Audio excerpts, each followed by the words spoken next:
Welcome, everyone, to What's Working. I'm Cam Marston. What's Working is brought to you by Regions. You're listening to one of our special edition Tuesday, Thursday shows. I don't know how long it becomes. It continues to be a special edition now that when they're in our 8th or 10th consecutive week of doing stuff like this. It's just become a part of my routine. So let's go back and let's look over the past, let's say, 72 hours, certainly the last 4 or 5 days. If COVID wasn't a problem enough getting businesses to reopen or getting things back into shape, we now have these protests that are causing many, particularly street-level businesses in urban areas, to question whether to remain open or not to remain open. I grabbed some quick pieces of information prior to coming into the studio today. These stores are worried about damage and theft. Let's see, I'll give you some information. Walmart closing several hundred stores as a precaution. Adidas and Nordstrom temporarily closed all U.S. stores. Target has closed or very much shortened their hours at 200 locations. So let's add another layer of complexity onto our struggle to reopen the economy again with the riots and the protests, everything like that. Now, Wednesday, let's change to looking at tomorrow, what we've got. Speaking of law enforcement, we got Trey Oliver on the show tomorrow evening. Now, you may remember Trey. He was on one of our Tuesday, Thursday shows not long ago. He's the warden of the Mobile County Metro Jail. And I'm telling you, his story tomorrow evening is fantastic. We at the What's Working franchise fell in love with him after spending just a short amount of time on the show. You find a warden, a jail warden, who also is an artist, and not only is an artist, but owns part of an art gallery, and you got something interesting on your hands. So he's going to give us a story, Trey is, tomorrow night, of where he's come from and what was his need to explore his artist trends. And I think it's fantastic. It's something, frankly, that I could easily relate to. Pressure, midlife crisis, you need an escape, you need a release. So he starts doing art. What I did when I was in this same situation is begin writing commentaries. And we begin to feature some of our commentaries in tomorrow evening's show. You'll hear the first one. Now, these commentaries, we've got about 100 of them now, 3 minutes each. They're called Keeping It Real, and they're broadcast on a different station. We're now going to pull them into the What's Working with Cam Marston program, particularly on Wednesday evening from time to time, when I've got one in the bank that matches the content of the show. And we'll begin that tomorrow evening. It's about a man that I met this past December who was a fisherman in Edenton, North Carolina. Just fun and a creative release. Don't forget about our social media stuff, folks. I'll give you the most interesting or the most popular social media formats. You can find us on Instagram at What's Working with Cam Marston. You can find us at Facebook with What's Working with Cam Marston, where we put relevant and unique content out there. Now, speaking of content, today's show is kind of an homage to the Mobile Chamber of Commerce. We'll first have Bill Sisson on, and he will be followed by Darrell Randall. They're going to give us an update of what's going on with our economy, with what's going on with the major businesses that so many small businesses rely on to fuel the economy. They are keeping their finger on the pulse, let's say, of our society in and around Mobile, and we'll get some information on what they see, what we can expect, etc. Looking forward to having these two gentlemen on the show. And the cap of the show is going to be a friend of mine. Her name is Erna. And in a strange opportunity in time of COVID, when she had suddenly a surplus of time on her hands, she and her husband started a small farm up in Saraland. It's much larger than what I had thought after I saw some pictures just a moment ago. But they've got an extraordinary bounty of vegetables that they have grown recently. And we're going to hear her talk about this opportunity to do something, to take this unique opportunity and create a little bit of a better environment for herself and to the organizations that receive the fruit of their bounty. They give so much of this away, and she's going to tell us her story. We'll have the show recap at 1:52 p.m. The best and most important things that I heard will be summarized at 1:52. Make sure you're back for that. First, don't leave, but if you do, make sure you're back. You're listening to What's Working with Cam Marston, brought to you by Regions. We'll be back.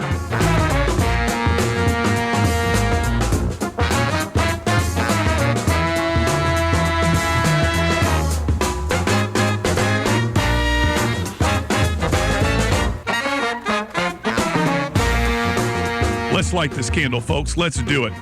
This is Cam Marston. You're listening to What's Working, brought to you by Regions. And on the line is Bill Sisson. He's the president and CEO of the Mobile Area Chamber of Commerce. He's going to give us an update on what's going on out there, more than perhaps you and I can see with our own eyes. Bill, thank you so much for your willingness to join us today. Welcome to What's Working. Well, I appreciate the invitation, Cam. It's a pleasure to be on the call today. Tell us what the status of the business status of the city of Mobile is right now. What's going on out there? Well, certainly, COVID-19 has impacted our entire, business community, small, medium, and large companies.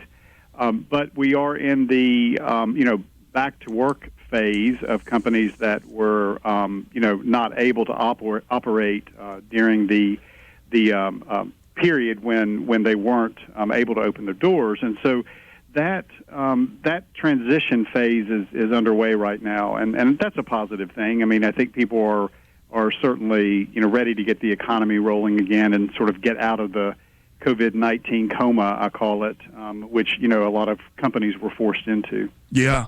So you've got to walk a fine line, Bill, between the safety of the employees, the safety of, the chamber employees, your business clients, your customers, your members' employees, your business members, but the need of the economy to get started again. You must be in a tenuous situation of not knowing exactly what to say at a given time. How do you deal with that?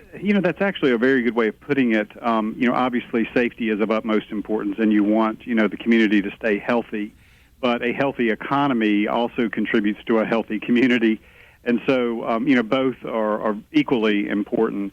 I have been very encouraged, though, Cam, during this process to hear from businesses that, taking it very seriously. I mean, before the reopening, they were getting ready, had plans in place, certainly getting their, personal protection equipment lined up, making sure that they could keep their employees and their customers safe, as they begin this transition of reopening. Many seem to be doing it from what I've seen. They're being very careful. Most, in fact, are being very careful. I know the Chamber issued a business impact survey. I'm curious what the results of that have shown. Yeah, we immediately mobilized, back in March when this all started, and I'm proud of our staff for doing so, working towards communicating with the membership. We have almost 2,000 members, and, we reached out to the vast majority of those. We began a series of conference calls to get feedback from them as to what they needed from the Chamber. At that time, early on, they talked about things like PPE and certainly access to the CARES Act funds that were coming out of D.C. We were trying to assist, with all of that, but we also did several surveys through this process, not only calling companies one-on-one, but mass surveys. And the most recent one that we did was just a couple of weeks ago, and it was basically a COVID-19 business impact survey. And the interesting things that came out of that survey really won't surprise anyone today, but almost 9 out of 10 of the respondents say that they've been impacted. We were kind of wondering, who the 1 out of 10 were, really. Yeah. But I'm assuming that would be some retail establishments like grocery stores. Yeah. Others that have maintained a level of business during the process. But in any case, they are looking forward to a bettering economy. They are still very concerned about Q3, the third quarter of this year, but Q4, they're optimistic will be a much better quarter. So, we have that to look forward to, certainly. Yeah.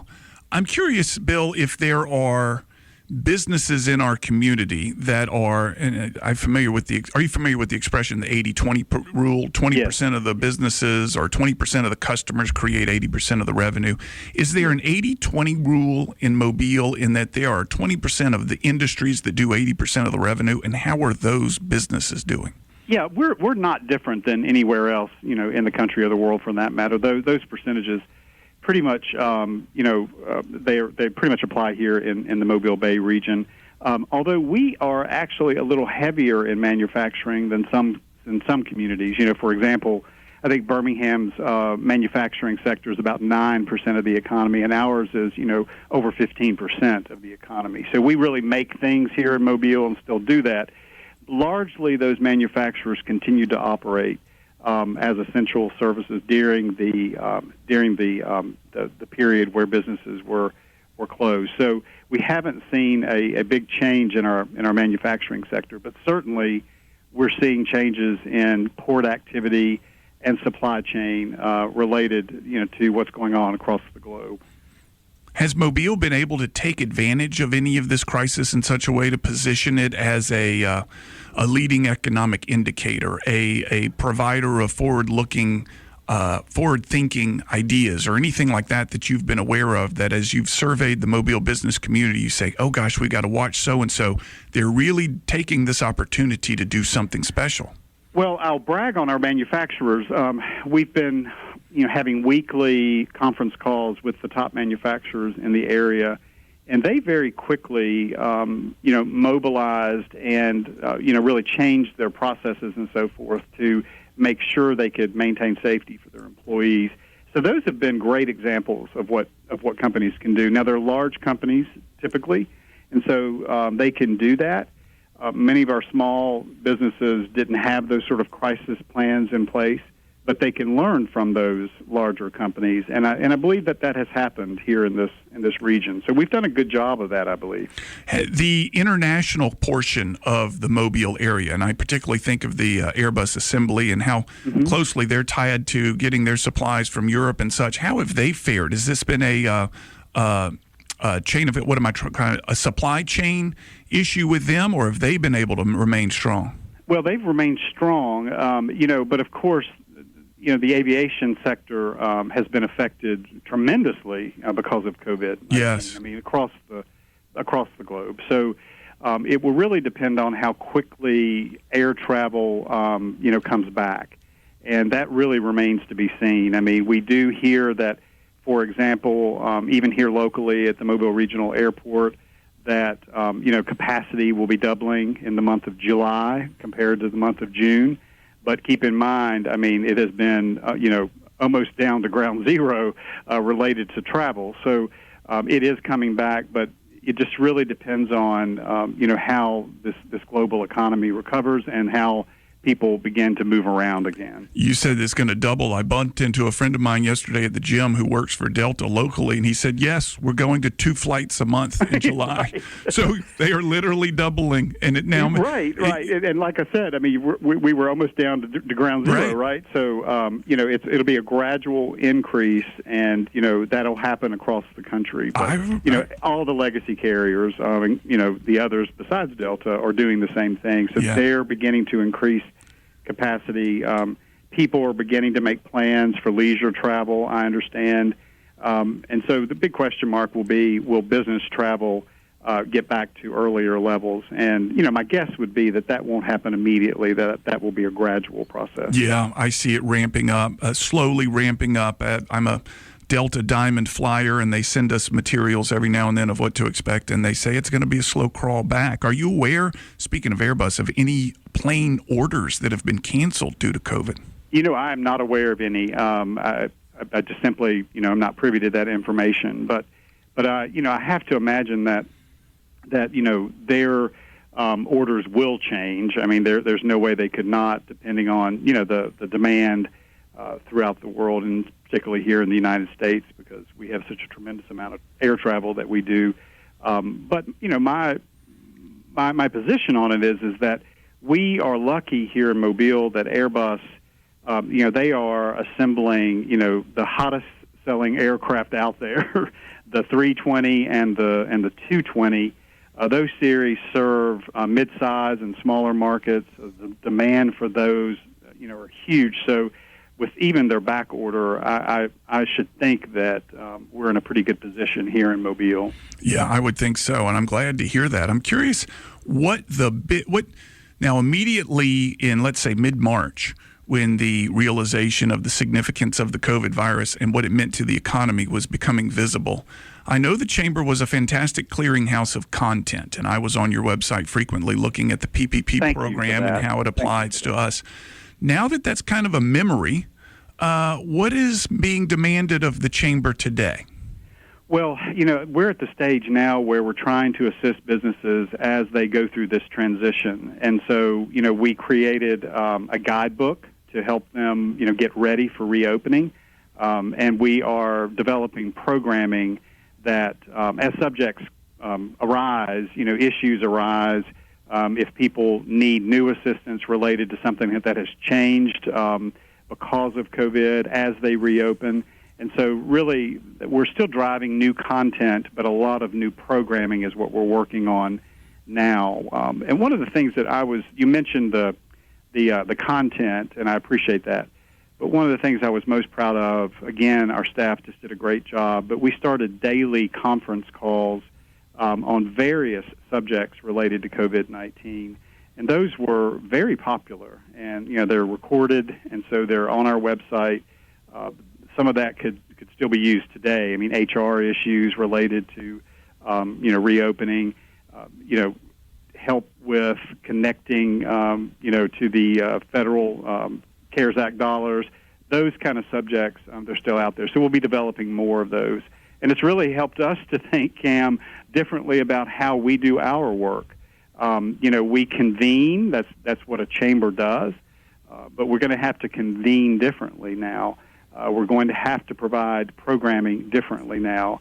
And I'm just one of those people that gets excited about that. I mean, change is not bad. I mean, and I think it's a good way of keeping things fresh and helping to be accessible to your membership. Well, one of the things that I talked about with your team is an August workshop for my own content that we were all very excited about. And now we're not sure if it's going to go, and if it's going to go, what that's going to look like due to the new distancing restrictions, et cetera. We're kind of, it's all in limbo, and that is very emblematic of so many other organizations out there that are trying to figure out exactly what to do going forward. I spent time on the phone yesterday with a client in California, and we're bringing a half-day program down into 2 40-minute segments using something called Sling Studio. And suddenly I've got to get used to doing stuff like this. It's pushing me personally to have to explore new venues of delivery of my content. I'm grateful that these clients are still interested in the content, but I'm a little bit nervous about this new style of delivery of bringing a half-day program, for example, into 2 40-minute segments. We leave a lot of meat on the bone in doing so. Right. Everybody's having to rethink this type of stuff, huh? Yeah, it's forcing us into that.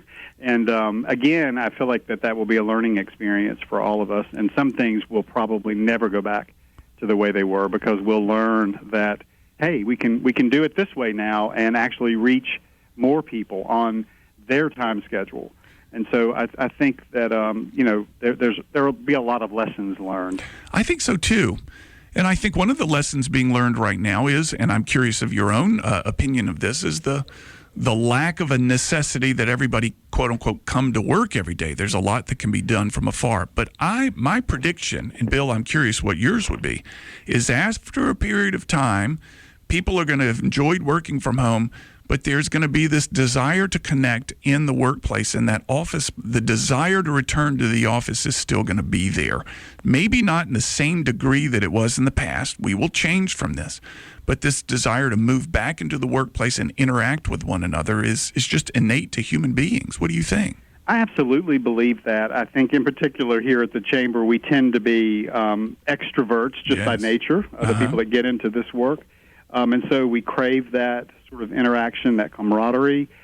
But I will say that this taught me that people can work from home and be very productive. I mean, I think sometimes people have question marks about that, but I believe a lot of companies have figured out, people can be productive and work from home. So I'm wondering if we don't end up with more of a hybrid system coming out of this. And in some cases, we found that some people work better at home. Yeah. And so, that'll be interesting to see how that plays out in the future. I agree with you on the hybrid system.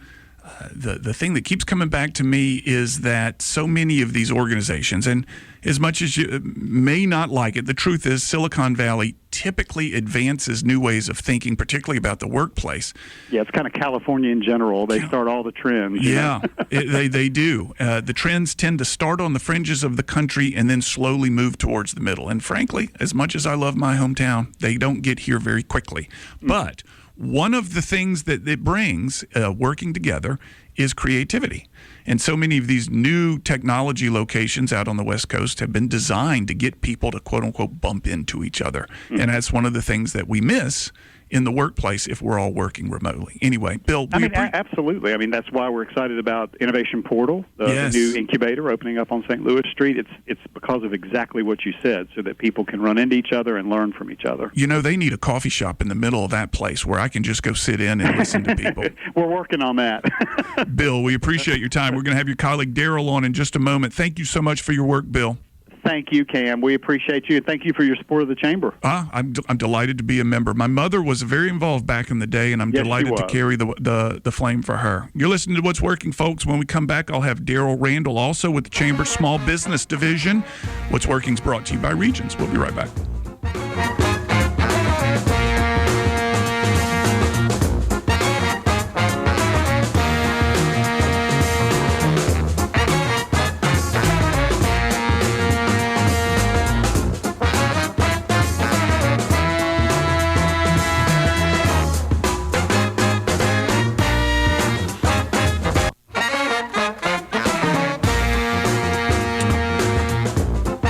Darrell Randall is the Vice President of Small Business Development at the Mobile Area Chamber of Commerce. We're going to talk with Darrell about the small business trends in the Mobile community right now. Darrell, thank you so much for your willingness to come on the show with us. Welcome to What's Working.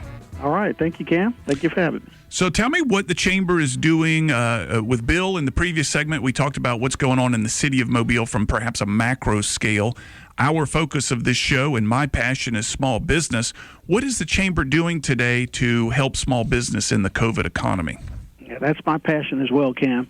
And we're doing several things. One of the things that we're focusing on right now is one-on-one consulting with many of our members, just trying to make sure they understand what resources are available to them. A lot of them are in shock after going through a crisis like we've never seen before. And they're having to make some changes, as we are as a chamber, as probably you are as a radio station.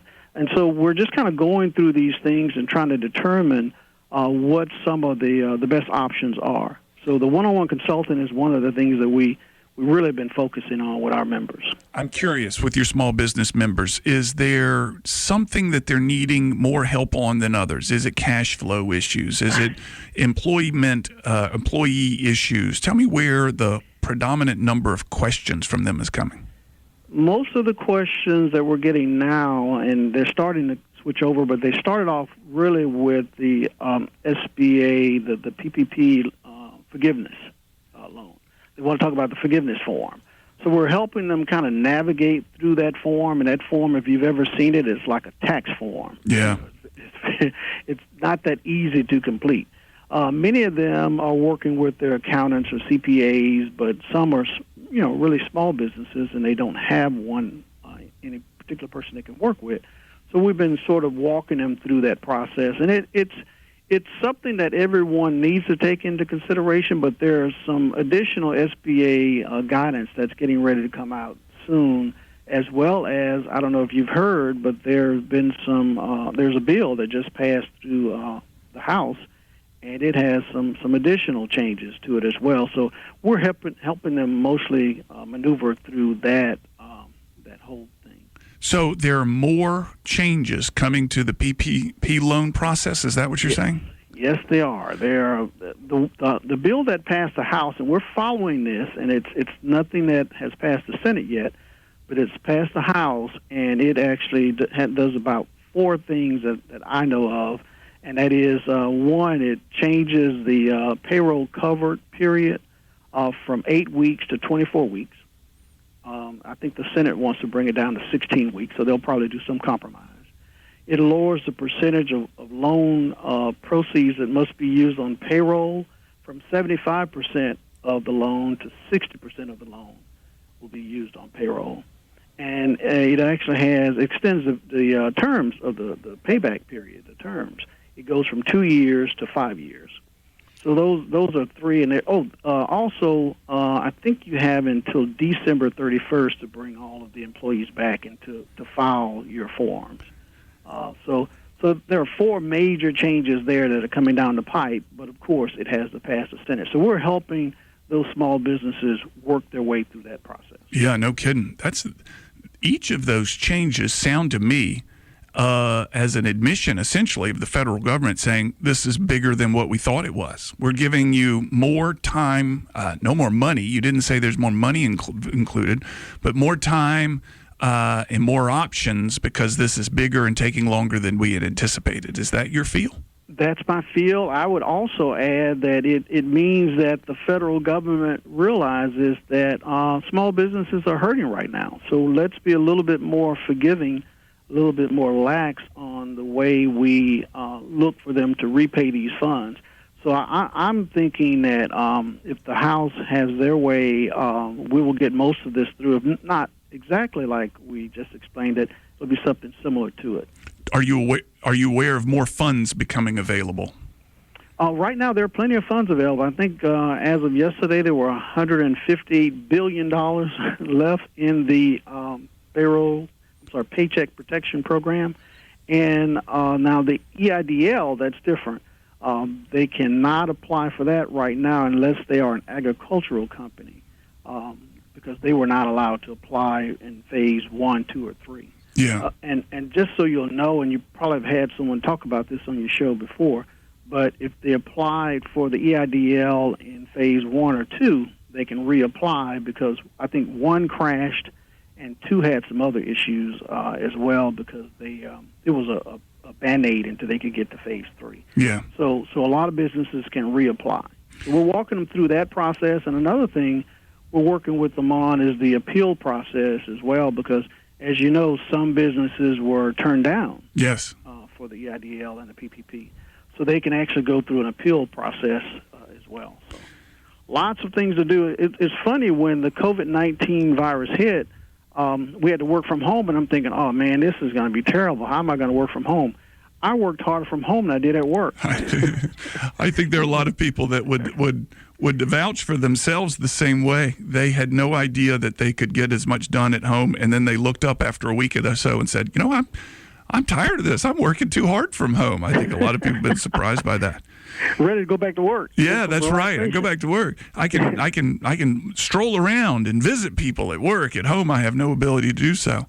Hey, I'm curious, Darrell, if you've had any contact with any of the local small businesses due to the unrest in our society in the last 80-something hours, something like that. Has there been any requests of the chamber along those lines? Not that I know of, Cam. I haven't really seen anyone that has been affected by it here locally.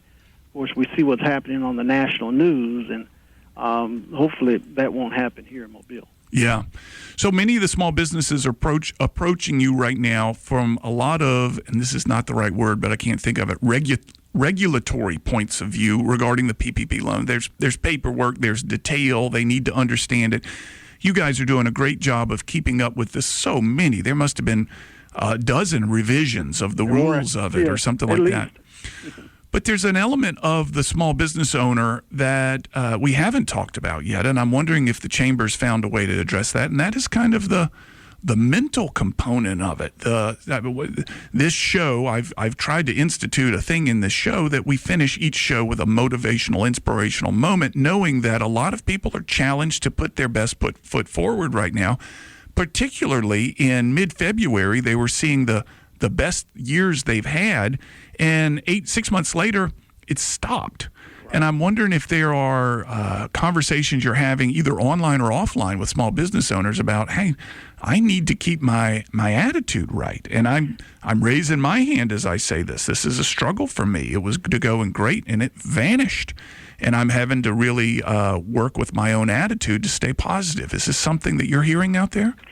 Yeah, it's funny you mention that because when we had to stay in line with the governor's safer at home orders or work from home orders. Went home, and we were getting phone calls, tons of phone calls from small businesses, small business owners.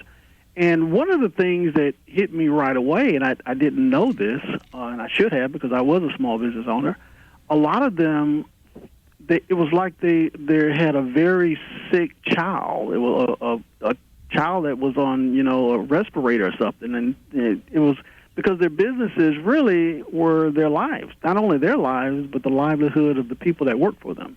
So they were in shock. Many business owners and entrepreneurs that called me, I found myself kind of not only talking to them about their business, but talking to them about, everything is going to be okay. And it was great because, the spiritual side of me really wanted to console those people and tell them, the great things that, are going to come out of this, and God is going to really do some great things in your life. And it was really an opportunity to really talk to them about looking at this disaster as a time of opportunity. And you'd be surprised at how many people really understand that, and they were able to just take that as a nugget of hope and to kind of look for those ways of turning things around. And I would be happy to say that most of the people we talked to after that were very pleased about the way we handled those phone calls. Yeah.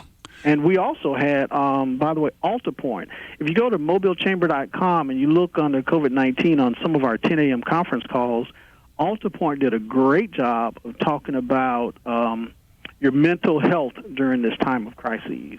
And I would recommend all of your listeners go to mobilechamber.com and listen to that particular segment from AltaPoint, and they'll really realize it had some great tips on really how to stay sane during these crazy times.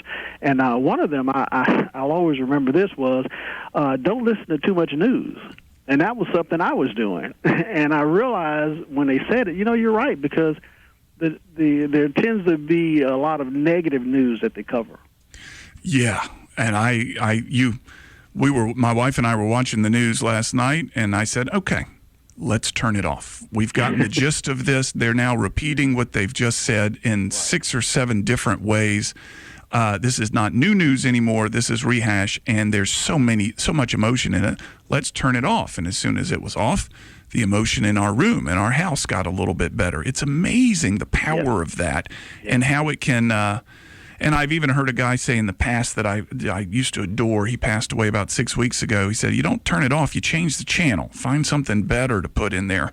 But anyway, we turned it off. And I want to compliment you on describing the business as a sick child. That is really accurate. I think that's the best summary of it that I've heard someone say. That's really accurate, Darrell. Thank you. Yeah, and like I said, I owned the business for 5-6 years, and I realized it's a burden to the business owner because so many other lives are dependent on you running the business properly. Yeah. And many of these business owners that were calling me, they realized, wait a minute, I'll use this term, my child is dying, but I didn't do anything wrong. Right. It's like, what did we do wrong? You didn't do anything wrong. Yeah. And your child's going to be okay. And here's what we're going to do. And then look for ways of doing it. So after we went through that process, I think they realized then, like, oh, yeah, we can do this. We're going to do this. And the Chamber has dedicated resources to helping people get through this crisis.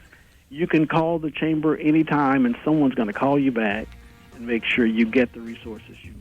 Darrell Randall is the Vice President of Small Business Development at the Mobile Area Chamber of Commerce. Darrell, thank you so much for your time today.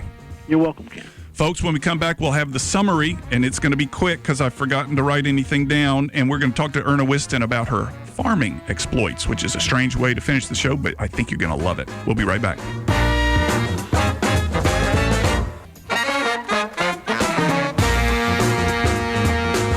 All right, we're back. You're listening to What's Working. I'm Cam Marston. What's Working is brought to you by Regions. As I promised, it's nearing 1:52 p.m., and I usually try to do the show summary every day at 1:52 p.m. to hear the best ideas that we have Normally, I also or recently have had a note taker in here with me. She, however, has chosen to abandon her father and do something that she says is more fun, and it stings. It stings. Nevertheless, here's what we know. Here are the notes that I've taken. We are transitioning. Many of the organizations are continuing the transition into an open posture, a word that we hear a lot these days, keeping in mind the health and safety and well-being of their employees. Secondly, this is from Darrell Randall.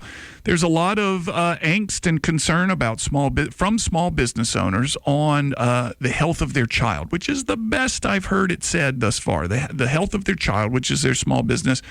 And he is, and the chamber is, offering to anybody that calls, it sounds like, a pat on the back and confirmation and affirmation that things will be okay. And you know, folks, I ask those questions frequently because I need those messages myself. I am vulnerable to this. I'm an emotive guy, and the mood I'm in is more often than not very reflective of the most recent conversation I had.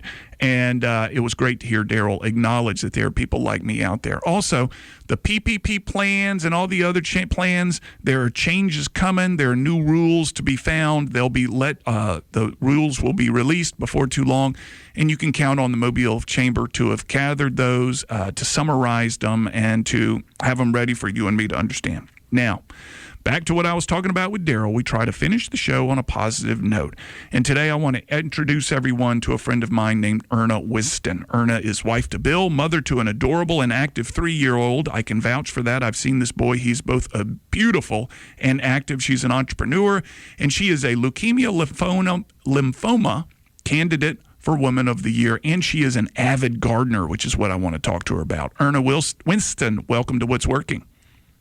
Hi. How are you today? I'm great. I'm glad to have you there.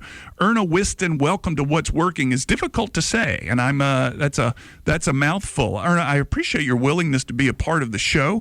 When you and I talked about this, you had mentioned to Lisa, my wife, had learned about it.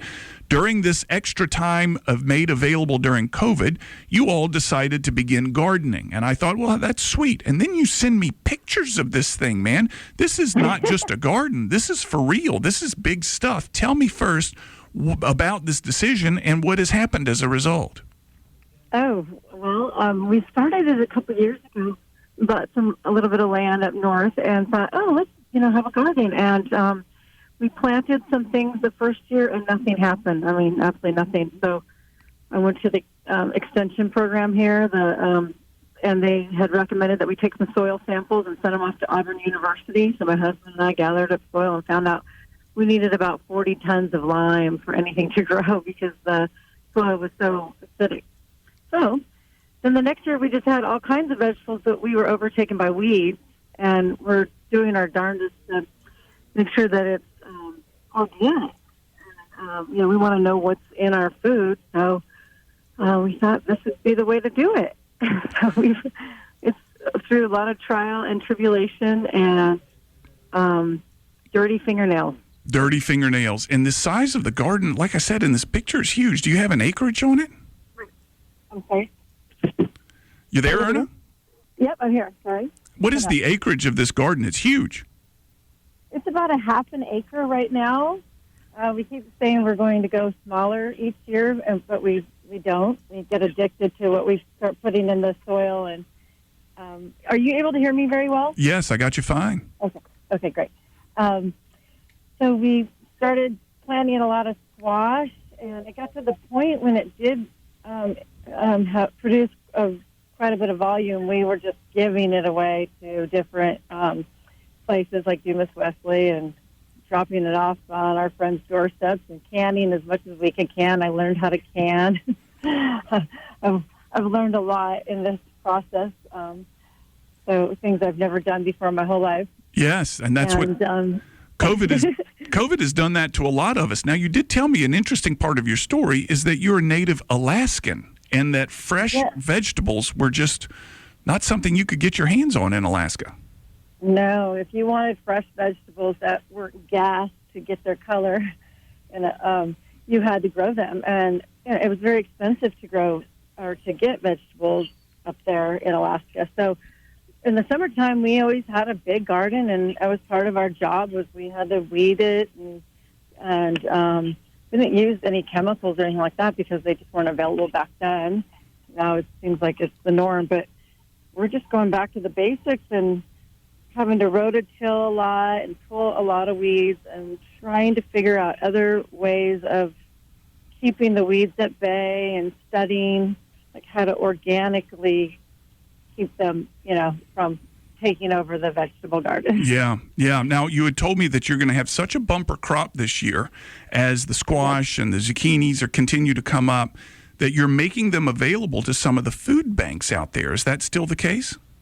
It is. It still is the case. In fact, I have a group of friends coming up. We provide meals once a month to Dumas Wesley and to some of the residents there. So they're going to be coming up this week, and I said, you pick it, you keep it. So everything that we can get for them, we'll do that. And then I know that if it produces what we think it's going to produce, it's not, we can't eat all of it. So we'd like to be able to share that with people that are in need and, be open to hearing who we could help out in that capacity. If you want access to if you're one of the food banks in town, you want access to any of Erna's bumper crop of vegetables, reach out to me, Cam at what'sworkingcam.com, and we'll forward your message on to Erna. Finally, Erna, just a few seconds left, 30 seconds.